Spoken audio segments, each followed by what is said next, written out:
Olá, bom dia, tudo bom, seu Luiz, irmão Luiz, agora irmão Luiz em Cristo.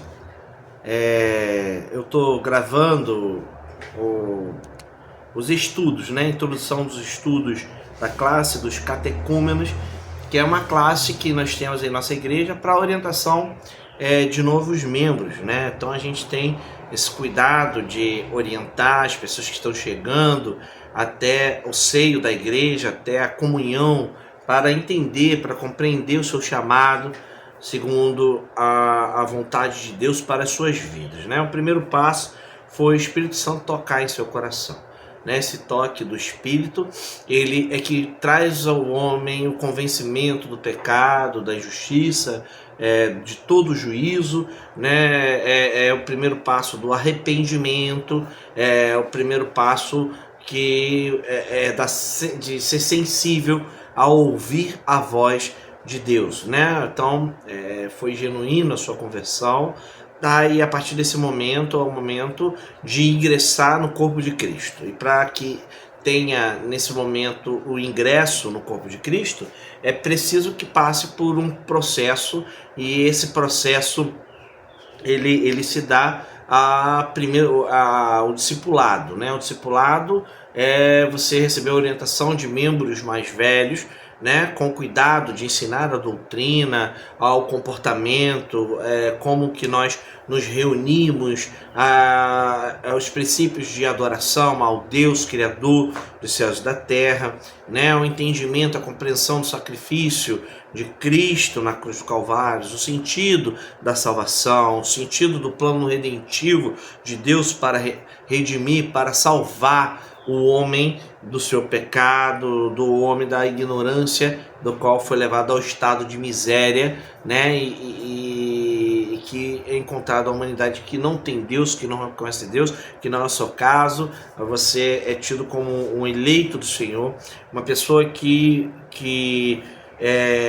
chegou à conclusão que a vida só teria sentido se estivesse no caminho do seu mestre, a qual te tocou, a qual te chamou e também te comissionou para servi-lo dentro da sua casa, tá? Então, como você sabe, eu sou o pastor da igreja, o responsável pela orientação doutrinária, pela orientação espiritual das pessoas, tenho uma responsabilidade de direcionar e apontar sempre para Cristo, que é ali o cabeça da igreja, que é também o cabeça de nossas vidas. Aí na nossa igreja, né, que nós servimos a Deus, é uma igreja presbiteriana, né? O presbiterianismo é um sistema de governo, né, conciliar, que é composto por presbíteros, diáconos e pastores, tá? No caso da nossa igreja, eu sou pastor presidente, ou presbítero regente,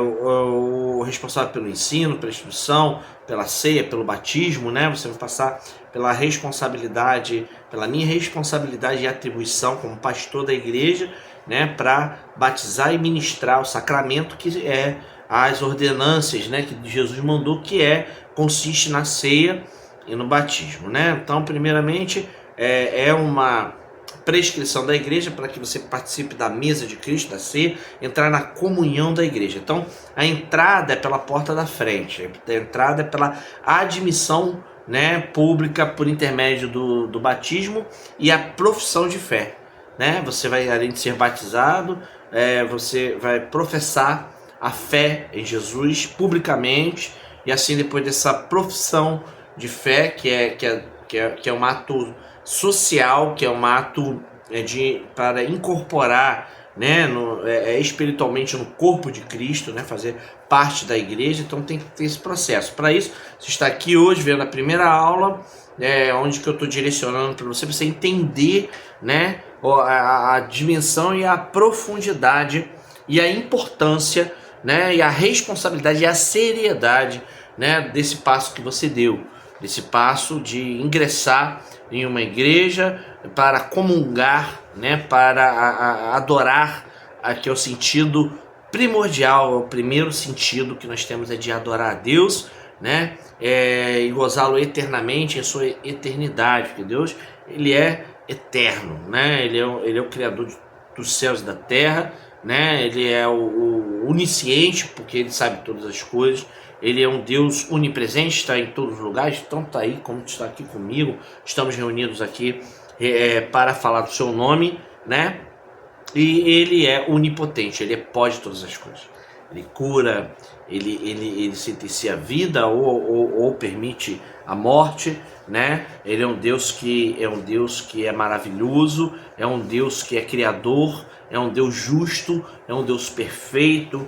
Ele é longânimo, né? Ele é um Deus amoroso, ele é o amor, né? E enfim, graças a Deus. Então aqui nós vamos nos basear nesse livrinho aqui que nós temos, que eu vou mandar um para o senhor quando tiver, quando o senhor tiver, né, nas suas viagens e um tempinho para poder ler, né, é o Breve Catecismo de Westminster, né? Esse livro aqui, esse livrinho, ele é composto de perguntas e respostas acerca, né, das doutrinas. Eu vou destacar algumas perguntas, não lerei ele todo, né? Mas nós iremos ter uma boa noção, né? E aí, como falar sobre batismo, como falar sobre ceia. Então já vou começar por essas questões, né, entre ceia, batismo e tal.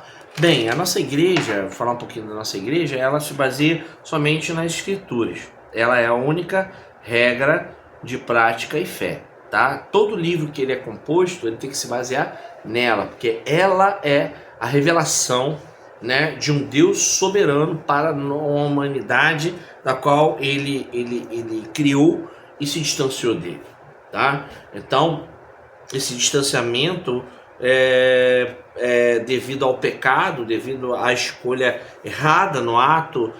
Deus criou o homem perfeito, sua imagem e semelhança, mas também deu a ele a possibilidade, deu a ele naquele momento a possibilidade de escolha também, que é chamado de livre-arbítrio, né? E esse homem, ele escolheu a sua autonomia, ele escolheu o distanciamento de Deus porque julgou, né, fazendo a escolha, querendo ser como Deus, né? E aí ele caiu na tentação de desobedecer. Então, o ato da desobediência, tá? Esse ato da desobediência ocasionou algo chamado, que nós chamamos de pecado, né? E esse pecado, a consequência desse pecado, o salário desse pecado, foi o homem, além de perder a comunhão com Deus e andar na beleza da santidade, da vontade original de Deus, que era para que esse homem tivesse a felicidade, a alegria, né, de se manter como um ser como ele, né, que o homem foi criado à sua imagem e semelhança. O homem perdeu tudo isso para que ele gozasse o homem perdeu tudo isso para que ele gozasse da sua autonomia, escolher o seu próprio caminho. E o caminho que o homem escolheu foi o caminho da desobediência. E ele, cometendo esse pecado, que é a falta de conformidade, né? É uma pergunta que a gente vai ver aqui, muito importante, né? O que é pecado? Eu vou procurar aqui para ti, tá? E a gente vai ver que mais à frente, na próxima leitura, a gente vai ver que a resposta do que é pecado é a falta de conformidade com a lei de Deus ou qualquer transgressão dessa lei, tá? Então a gente vai estudar isso mais acuradamente depois que estuda o pecado, mas é importante ter a consciência, né, que o homem pecou e o homem saiu do padrão que Deus determinou, que era a santidade, era o acerto, quer fazer a sua vontade, que a vontade de Deus, ela é justa, perfeita, é agradável, né? Ela é maravilhosa. O homem quis fazer a sua própria vontade imperfeita, baseado nos sentimentos gerados pela vontade, né, de certa forma fazer o que desejava, motivado, né, claro, segundo a Gênesis, pelo diabo, pela serpente, né?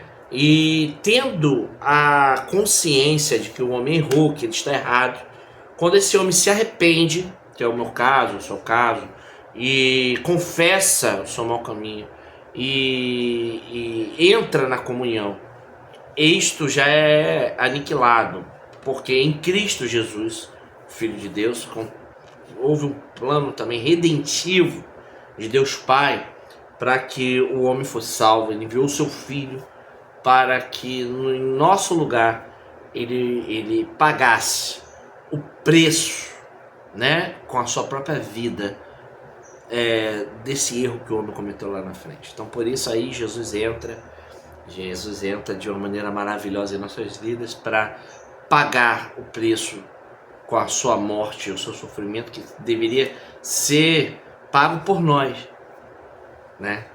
E ele, maravilhosamente, Deus não quer que nós soframos dessa forma. Nós sofremos porque é consequência das nossas escolhas, né? E ele, por sua bondade, amou o mundo de tal maneira que enviou seu Filho unigênito para todo aquele que nele crê, você, eu, sua família, linda família, tivesse a vida eterna. E isso, não tem nada nesse mundo que pague. É o motivo que te tocou, que me tocou, que me constrange e que me faz cada dia querer servir e aprender e a viver nos caminhos desse Deus. Amém? Bem, aí vamos rapidamente passar pelas perguntas aqui, né? Qual o fim principal do homem, né? Pergunta 1. O fim principal do homem é glorificar a Deus e alegrar-se nele para sempre. Olha, aqui está dizendo aqui que o fim principal do homem é dar dinheiro para a igreja, enriquecer pastores, nada disso. Você abençoa a igreja por ser voluntário, porque a igreja é uma instituição que é governada por homens, né, institucionalmente, mas dirigida por Deus. Tem custos e tudo, então essa é a questão. Mas o fim principal não é também botar uma roupa bonita, né, chamar a atenção das pessoas, ou mostrar que teve mudanças. Não é só isso. O fim principal do homem é chegar no templo e glorificar ao Senhor e alegrar-se nele para sempre. Ser alegre por ter Jesus em sua vida, porque ele te livrou da morte eterna. Mas pastor, e aqueles que não se convertem, que são insensíveis? Aí infelizmente reservado a eles está o sofrimento eterno.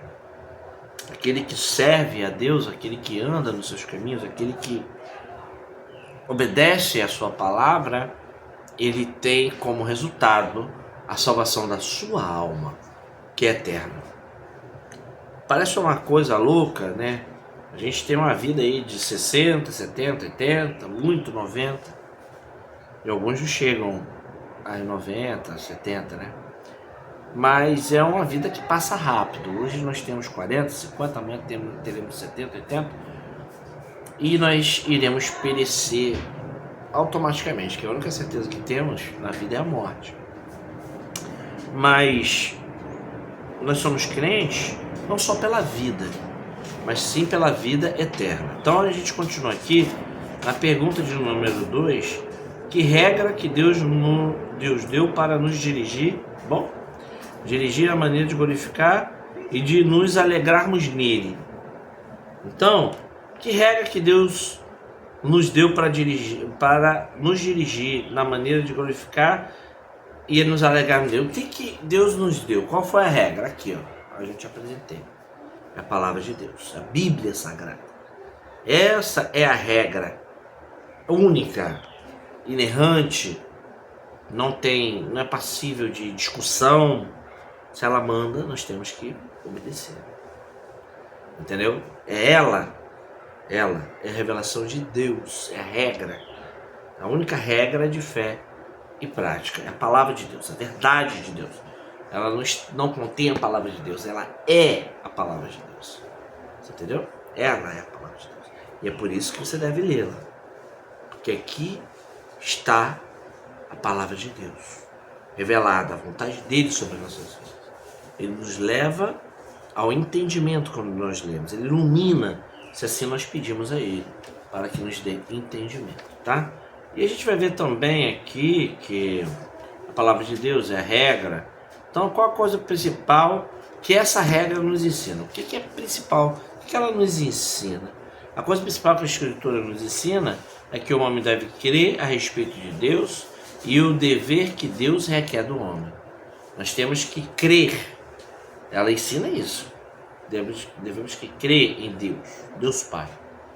E não só crer, mas que Deus existe, mas obedecer aquilo que está escrito nela, para que nós possamos executar, para que possamos continuar pela sua misericórdia, acreditando nele, vivendo aquilo que ele nos ensinou por intermédio da regra. Essa é a regra, né? Algumas religiões têm seus livros, né? O islamismo vai ter ali o Corão, né? O judaísmo, a Torá, e outros livros, né? O catecismo vai ter o livro do Espírito, né? Nós temos a Bíblia Sagrada. A Bíblia Sagrada. Amém? Pois bem, continuando mais à frente, a gente vai ver aqui que nós acreditamos. Aí vamos... Quem é esse Deus que a Bíblia revela, né? Quem é Deus? Pergunta 4. Deus é o Espírito infinito, eterno e imutável. Ó, ele é infinito, eterno. Então ele é infinito porque não tem limite, né? Ele é imutável porque não muda. Não muda. Se ele promete hoje, ele cumpre. O que está escrito aqui há milhares de anos, até hoje vale. A palavra dele é a mesma ontem, é a mesma hoje e eternamente, tá? Então, a gente vai ver que ele é imutável, seu ser, sabedoria, poder, santidade, justiça, bondade e verdade. Deus não mente. Deus não é ruim. As coisas acontecem fruto das escolhas do homem, não da vontade divina. Ainda assim, quando o homem fica doente, ele tem misericórdia e, pela bondade dele, ele permite que outros homens estudem para que nós tenha conhecimento para nos ajudar. Ele permite que a pessoa que está com uma doença seja curada ou tratada, ou que os médicos, quando desenganam, ele, pela sua bondade, seu poder soberano, ele nos dá a graça da cura, né?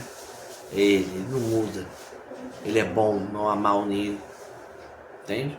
Ele permite que as coisas ruins aconteçam, mas geralmente acontece fruto das más escolhas. Ele criou tudo perfeito e nós complicamos, né? A grande verdade é essa, tá? Há mais de um Deus, há um só Deus, o Deus vivo e verdadeiro. Não existe deuses, tá? Só há um Deus. Pergunta 5. Um Deus somente. Só a ele prestarás culto. O que é prestar culto? Adorar. Abaixar a nossa cabeça diante dele e reconhecer que há uma divindade, há um ser criador de tudo, há um ser que nos criou e criou o universo. Por isso nós o adoramos. Como se adora a Deus, pastor? Cantando, louvando, fazendo a sua vontade, tendo graça em vivermos e olhar a vida do lado positivo e saber que há um Criador que cuida da gente, que apesar das dificuldades, das aflições, das doenças, das aflições, como diz a palavra, que no mundo tereis aflições, mas tem de bom ânimo, porque eu, Jesus, venceu o mundo, até a morte ele venceu. Morreu, ressuscitou no terceiro dia. Na pergunta de número 8, aí tem os decretos de Deus, tem as obras da criação, que isso mais tarde nós iremos estar conversando, tá?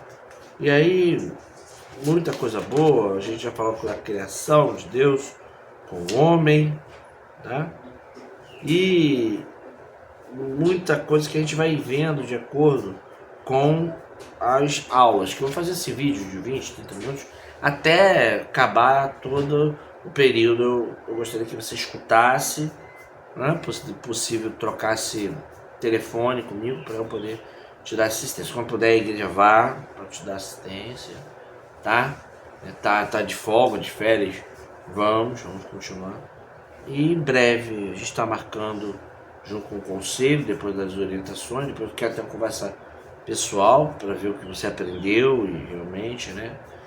E daí a gente marca o seu batismo, né? Marca o culto para o batismo, para a solenidade do batismo e do seu recebimento como um membro efetivo, comungante da nossa igreja, tá? É um prazer.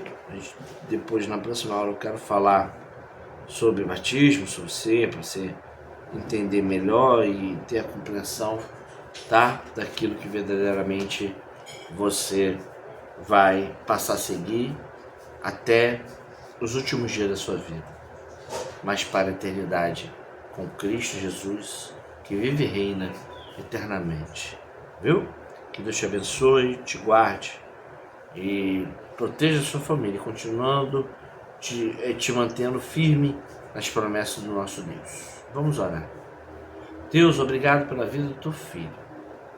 Senhor, obrigado pela vida do teu servo. Em nome de Jesus, eu suplico que tu traga fortalecimento espiritual para ele, pois há momentos de dificuldade de ter enfrentado. Mas a tua palavra diz, rica e verdadeira, que o choro pode durar uma noite, mas a alegria vem pela manhã. Que o Espírito Santo de Deus te abençoe, te guarde, te fortaleça, em nome do Pai, do Filho e do Espírito Santo. Amém. E graças a Deus. Obrigado, viu? Pela sua atenção. Espero que você tenha gostado deste estudo e que o Espírito Santo de Deus te abençoe rica e abundantemente. Eu saúdo a você com a graça e a paz da parte do nosso Senhor Jesus. Amém?